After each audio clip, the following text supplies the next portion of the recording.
Prends une photo avec moi. Qu'est-ce qu'il me prend? Sylvie, Sylvie. Bonjour,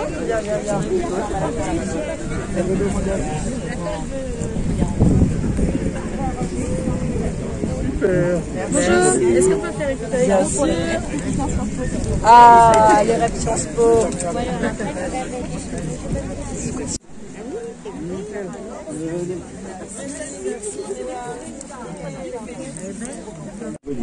D'abord, je suis content pour trois raisons. D'abord, remercier Valérie de l'engagement qu'elle a pris pour l'écologie.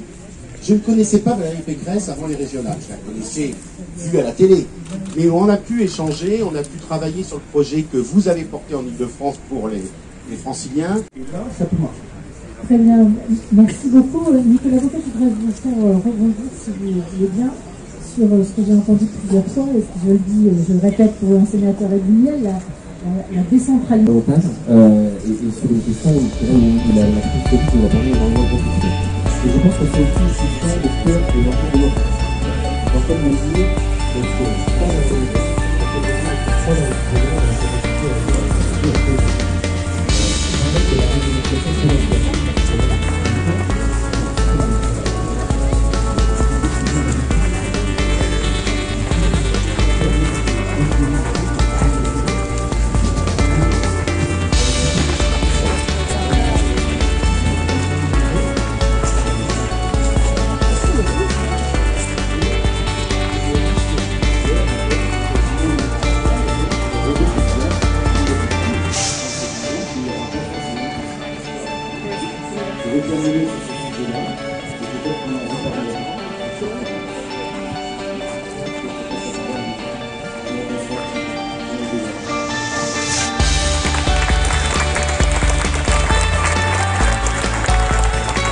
Merci beaucoup, merci pour ce... Aujourd'hui, l'enjeu de la sécurité et de la stabilité de la France est autant à l'intérieur qu'à l'extérieur. Car la France aujourd'hui n'est pas loin des facteurs que j'ai évoqués au début, d'une profonde crise et d'une profonde déstabilisation. Qui a donné beaucoup plus que ce que beaucoup de gens pensent. En conclusion, je pense que tout ça, c'est d'abord un état d'esprit. Il faut que dans la campagne présidentielle qui commence, et nous y sommes aujourd'hui, les gens autour des candidats et des candidats eux-mêmes disent des choses. Il faut sortir des sentiers battus. Les sentiers battus nous ont amenés au bord de la catastrophe. Et nous sommes aujourd'hui au bord de cette catastrophe. Il est encore temps de l'éviter. Et pour ça, il faut une volonté politique. Il ne faut pas pour la énième fois ressasser les mêmes solutions édulcorées qui n'ont pas marché. Ça n'a pas marché. Notre population est en train de changer. La culture en France est en train de changer. La violence est en train d'exploser. Et ce ne sont pas avec des vieilles recettes qu'on va retourner en arrière sur le chemin de l'impact vers le mur.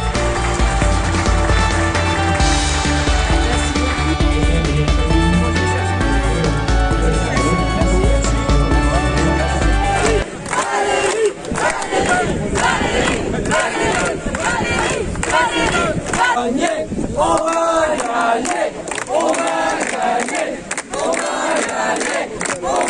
gagner, on va gagner, on va gagner.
dire les éternels commentateurs, ceux qui se sont si souvent trompés, que tout est joué pour la présidentielle. Mais ne les écoutez pas, aucune élection n'a jamais été jouée. Macron-Le Pen, dont les Français ne veulent pas. Ensemble, nous allons mettre un terme au duel entre l'immobilisme et la démagogie.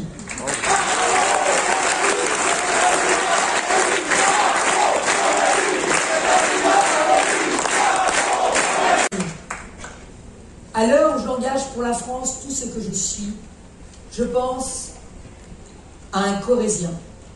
Je vois son visage, un Corrézien qui m'a tant donné, un Corrézien qui nous a tant donné, Jacques Chirac. Il m'a appris que la politique, c'était d'abord une histoire de cœur avec les Français. Bien loin de la posture jupitérienne du président actuel qui a creusé un fossé entre le pouvoir et le peuple. Alors une autre façon de présider existe. Ma présidence, elle sera plus arbitrale, plus sobre, plus collective, et disons-le, moins égocentrée et moins bavarde.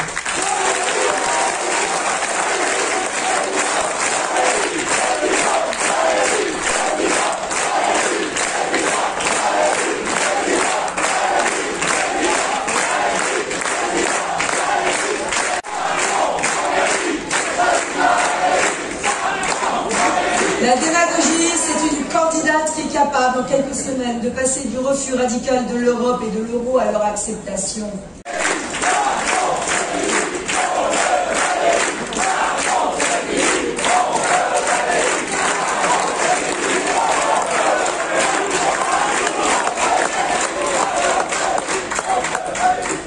La réforme gâchée des retraites, ce n'est pas la Covid, c'est le gouvernement et son amateurisme. L'absence totale de réforme de l'État, ça n'est pas la Covid, c'est le gouvernement et son manque de volonté. Durant 3 ans, l'État n'a jamais réduit ses effectifs, jamais diminué ses structures, jamais fait confiance aux élus locaux.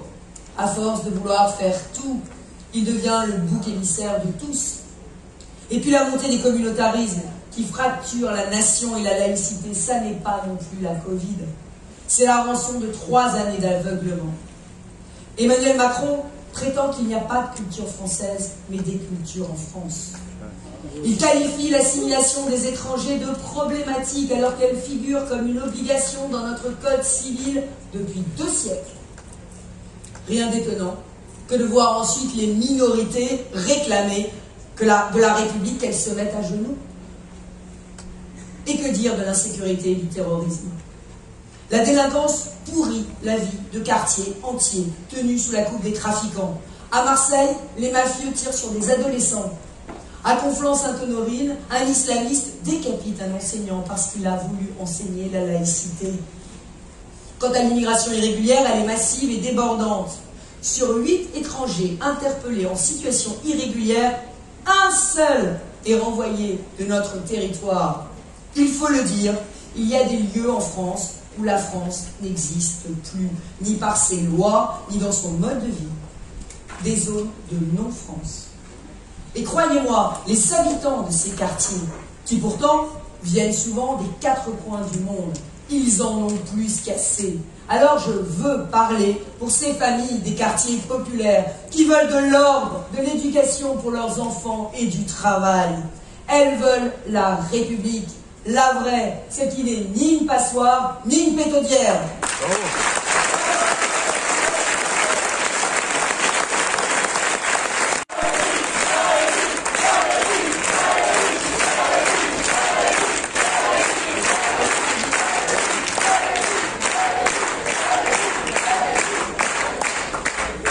J'arrête ici l'inventaire du quinquennat. Pour faire triompher la fierté et l'action, fonçons, doublons les défenseurs du statu quo et ceux qui marchent à petits pas. La France en tête, la France au premier rang. Voilà ce que je propose, voilà pourquoi je me bats, avec toute la détermination d'une Française qui a la liberté, l'humanité, la fraternité dans le cœur et qui